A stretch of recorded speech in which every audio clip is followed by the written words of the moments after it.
തെരഞ്ഞെടുപ്പ് കമ്മീഷനെതിരെ തുടങ്ങിവെച്ച യുദ്ധം വിജയം കാണാതെ അവസാനിപ്പിക്കാൻ രാഹുൽ ഗാന്ധി തയ്യാറല്ല. തുടർച്ചയായ രണ്ടാം ദിവസവും തെരഞ്ഞെടുപ്പ് ക്രമക്കേടിൽ രാഹുൽ ഗാന്ധി ഈ രാജ്യത്തോട് സംസാരിച്ചു. ഇന്ത്യയുടെ പ്രതിപക്ഷ നേതാവിന് സംസാരിക്കാനുള്ളത് തെരഞ്ഞെടുപ്പ് കമ്മീഷനോടായിരുന്നു.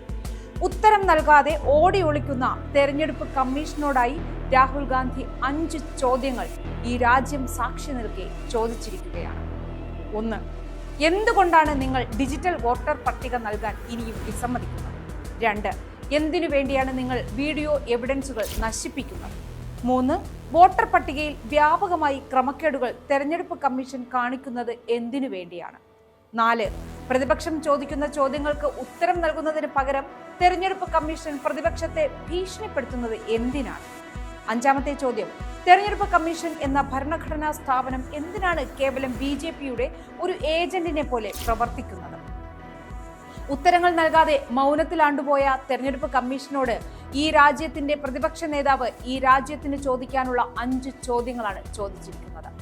തെരഞ്ഞെടുപ്പ് കമ്മീഷൻ ഈ ചോദ്യങ്ങളിൽ നിന്ന് എങ്ങനെ ഒളിച്ചോടുമെന്ന് വരും ദിവസങ്ങളിൽ കണ്ടറിയാം. രാഹുൽ ഗാന്ധി പുറത്തുവിട്ട തെരഞ്ഞെടുപ്പ് കമ്മീഷന്റെയും BJPയുടെയും നെഞ്ചെടുപ്പ് ഒരുപോലെ കൂട്ടിയ ആ ആറ്റം ബോംബ് എന്താണെന്ന് നമുക്ക് വിശദമായി ഒന്ന് നോക്കാം. താഴെത്തട്ടിലെ യാഥാർത്ഥ്യങ്ങളോട് ഒരു ബന്ധവുമില്ലാത്ത തെരഞ്ഞെടുപ്പ് റിസൾട്ട് വരാൻ തുടങ്ങിയതിൽ പിന്നെയാണ് രാഹുൽ ഗാന്ധിക്കും പ്രതിപക്ഷത്തിനും തെരഞ്ഞെടുപ്പ് പ്രക്രിയയിൽ ആശങ്കകൾ തുടങ്ങിയത്. മഹാരാഷ്ട്ര തെരഞ്ഞെടുപ്പ് ഫലം ആ സംശയത്തെ ഊട്ടിയുറപ്പിച്ചു. മഹാരാഷ്ട്രയിൽ 5 വർഷത്തിൽ ചേർക്കപ്പെട്ടതിനേക്കാളും വോട്ടുകൾ കേവലം 5 മാസങ്ങൾക്കുള്ളിൽ ചേർക്കപ്പെട്ടു. വൈകുന്നേരം 5:30 ശേഷം പോളിംഗിൽ വലിയ വർധനവ്. എന്നാൽ അങ്ങനെ ഒരു തിരക്ക് മഹാരാഷ്ട്രയിൽ ഉണ്ടായിട്ടില്ല എന്ന് തറപ്പിച്ചു പറയുന്ന താഴെത്തട്ടിലെ പ്രവർത്തകർ. ഇങ്ങനെ പല കാര്യങ്ങൾ ഉണ്ടായിരുന്നു മഹാരാഷ്ട്രയിലെ തെരഞ്ഞെടുപ്പ് ഫലത്തിൽ പ്രതിപക്ഷത്തിന് വിശ്വാസം നഷ്ടപ്പെടാൻ. ഇതിനെ തുടർന്ന് 4 തവണ വോട്ടർ പട്ടികകൾ നൽകണമെന്ന് ആവശ്യപ്പെട്ട് തെരഞ്ഞെടുപ്പ് കമ്മീഷന് കത്തുകൾ അയക്കുന്നു. എന്നാൽ ഡിജിറ്റൽ വോട്ടർ പട്ടികകൾ നൽകാൻ തെരഞ്ഞെടുപ്പ് കമ്മീഷൻ തയ്യാറാവുന്നില്ല. വീഡിയോ എവിഡൻസുമായി ബന്ധപ്പെട്ട നിയമങ്ങളിലും തെരഞ്ഞെടുപ്പ് കമ്മീഷൻ മാറ്റങ്ങൾ കൊണ്ടുവരുന്നു.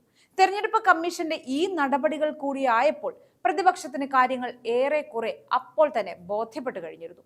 തുടർന്ന് കർണാടകയിലെ ബാംഗ്ലൂർ സെൻട്രൽ ലോക്സഭയ്ക്ക് കീഴിലുള്ള മഹാദേവപുര എന്ന നിയമസഭാ മണ്ഡലത്തെ കേന്ദ്രീകരിച്ച് കോൺഗ്രസ് പരിശോധനകൾ ആരംഭിക്കുന്നു.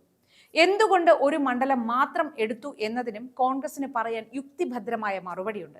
100 കണക്കിന് കിലോ വരുന്ന 7 അടിയോളം ഉയരമുള്ള കടലാസു കെട്ടുകളാണ് തെരഞ്ഞെടുപ്പ് കമ്മീഷൻ നൽകിയ വോട്ടർ ലിസ്റ്റ് ഉൾപ്പെടെയുള്ള തെളിവുകൾ. ഒരു മണ്ഡലത്തിലെ തെരഞ്ഞെടുപ്പ് രേഖകൾ പരിശോധിക്കണമെങ്കിൽ തന്നെ മാസങ്ങൾ വേണ്ടിവരും. അതുകൊണ്ട് കോൺഗ്രസ് മഹാദേവപുരത്തിൽ ശ്രദ്ധ കേന്ദ്രീകരിക്കുന്നു. മഹാദേവപുരത്തെ മറ്റെല്ലാ നിയമസഭാ മണ്ഡലങ്ങളിൽ നിന്നും കോൺഗ്രസ് ലഭിച്ച ഭൂരിപക്ഷം 34,707. എന്നാൽ മഹാദേവപുരത്ത് നിന്ന് മാത്രം 1,14,046 വോട്ടിന്റെ ഭൂരിപക്ഷം നേടിയതോടെ BJP വിജയിക്കുന്നു. തെരഞ്ഞെടുപ്പ് കമ്മീഷൻ നൽകിയ മഹാദേവപുരത്തെ തെരഞ്ഞെടുപ്പ് രേഖകളിൽ നിന്ന് കോൺഗ്രസ് പരിശോധന ആരംഭിക്കുന്നു. 40 പേർ 6 മാസം തുടർച്ചയായി പരിശോധിച്ചതിൽ നിന്നും 1,250 കള്ളവോട്ടുകൾ ആ മണ്ഡലത്തിൽ മാത്രം ചേർക്കപ്പെട്ടിട്ടുണ്ട് എന്ന് മനസ്സിലാക്കുന്നു. പ്രധാനമായും 5 തരത്തിലായിരുന്നു ഈ കള്ളവോട്ടുകൾ. ആദ്യത്തേത് ഡ്യൂപ്ലിക്കേറ്റ് വോട്ടുകൾ. ഒരു വോട്ടർക്ക് തന്നെ പല ബൂത്തുകളിലും പല മണ്ഡലങ്ങളിലും വോട്ടുകൾ.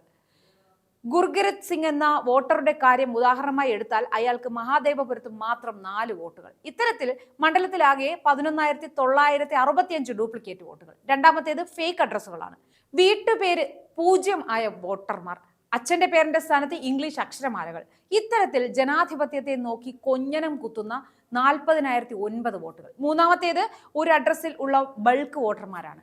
കുറച്ചുകൂടി ലളിതമായി പറഞ്ഞാൽ ഒരു മുറി മാത്രമുള്ള വീടുകളുടെ അഡ്രസ്സിൽ 30, 40, 80 വരെ വോട്ടുകൾ. ഇങ്ങനെ മണ്ഡലത്തിലുടനീളം 10,452 വോട്ടർമാർ. ഈ വീടുകൾ അന്വേഷിക്കാൻ ചെന്ന കോൺഗ്രസ് പ്രതിനിധികൾക്ക് നേരെ കയ്യേറ്റം വരെ ഉണ്ടാകുന്നു എന്ന സാഹചര്യം. അടുത്തത് അസാധുവായ ഫോട്ടോകളുള്ള വോട്ടർമാരാണ്. നഗ്നനേത്രങ്ങൾ കൊണ്ട് കാണാൻ പറ്റാത്ത അത്രയും ചെറിയ ഫോട്ടോയുള്ള വോട്ടർമാരുടെ എണ്ണം 4,132. 5ാമത്തേതും അവസാനത്തേതുമായ മാർഗം ഫോം 6ന്റെ ദുരുപയോഗമാണ്. കന്നി വോട്ടർമാർക്കുള്ള ഈ ഫോം ഉപയോഗിച്ച് വോട്ട് ചേർത്തിരിക്കുന്നത് 60, 70, 80 വയസ്സുള്ള കന്നി വോട്ടർമാരാണ്. ഒരു ഉദാഹരണം പറഞ്ഞാൽ ശകുൻ റാണി എന്ന 70 വയസ്സുള്ള വോട്ടർ, ഈ 70കാരി ഫോം 6 ഉപയോഗിച്ച് ചേർത്തത് 2 തവണയാണ്. ഈ 2 വോട്ടുകളും പോൾ ചെയ്യപ്പെട്ടിട്ടുണ്ട് എന്ന് തെരഞ്ഞെടുപ്പ് കമ്മീഷൻ രേഖകളിൽ നിന്ന് തന്നെ വ്യക്തവുമാണ്. ഇത്തരത്തിൽ ഫോം 6ന്റെ ദുരുപയോഗത്തിലൂടെ ചേർക്കപ്പെട്ടത് 33,692 വോട്ടുകൾ. ഈ 5 മാർഗങ്ങളിലൂടെ 1,250,000 കള്ളവോട്ടുകൾ ചേർത്താണ് ബാംഗ്ലൂർ സെൻട്രൽ സീറ്റ് BJP കട്ടെടുത്തത്. അതുകൊണ്ടാണ് രാഹുൽ ഗാന്ധി ഈ തെരഞ്ഞെടുപ്പ് അട്ടിമറിയെ വോട്ട് ചോരി അഥവാ വോട്ട് മോഷണം എന്ന് വിളിച്ചത്. മഹാദേവപുര ഒരു ഉദാഹരണം മാത്രമാണെന്ന് രാഹുൽ ഗാന്ധി കൃത്യമായി പറയുന്നുണ്ട്. ഹരിയാന തെരഞ്ഞെടുപ്പിൽ കോൺഗ്രസ് തോറ്റത് 8 സീറ്റിനാണ്, കേവലം 22,779 വോട്ടുകൾക്ക്. അവിടെ എന്താണ് നടന്നിട്ടുള്ളത് എന്ന് ഇതിൽ നിന്ന് തന്നെ നമുക്ക് മനസ്സിലാവുമല്ലോ. കഴിഞ്ഞ ലോക്സഭാ തെരഞ്ഞെടുപ്പിൽ 25 സീറ്റുകൾ BJP ജയിച്ചത് 33,000-ൽ താഴെ വോട്ടിന്റെ ഭൂരിപക്ഷത്തിൽ. അതായത് ആ സീറ്റുകൾ ലഭിക്കാത്ത പക്ഷം BJP ഇന്ന് പ്രതിപക്ഷത്ത് ആകുമായിരുന്നു. ഇതായിരുന്നു രാഹുൽ ഗാന്ധി കഴിഞ്ഞ ദിവസം സംസാരിച്ചതിന്റെ രത്നചുരുക്കം. അതായത് മഹാദേവപുര ഒരു സാമ്പിൾ മാത്രമാണ്. ഡിജിറ്റൽ രേഖകൾ തെരഞ്ഞെടുപ്പ് കമ്മീഷൻ നൽകിയാൽ മണിക്കൂറുകൾക്കകം നമുക്ക് മുന്നിൽ ഇനിയും ഒരുപാട് മഹാദേവപുരകൾ തെളിഞ്ഞു വരും എന്നതിലേക്ക് തന്നെയാണ് രാഹുലിന്റെ കണക്കുകളും ചോദ്യങ്ങളും വന്നെത്തി നിൽക്കുന്നത്.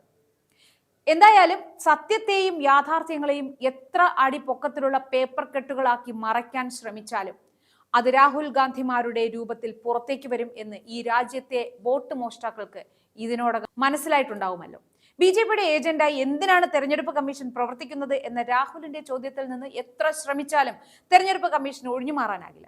ഈ രാജ്യത്തിന് മുന്നിൽ സത്യം വെളിപ്പെടുന്നത് വരെ പിന്മാറില്ല എന്ന രാഹുൽ ഗാന്ധിയുടെ നിശ്ചയദാർഢ്യത്തിന് മുന്നിൽ തെരഞ്ഞെടുപ്പ് കമ്മീഷന്റെ മൗനങ്ങൾക്ക് അധികം ആയുസ്സുണ്ടാകില്ല.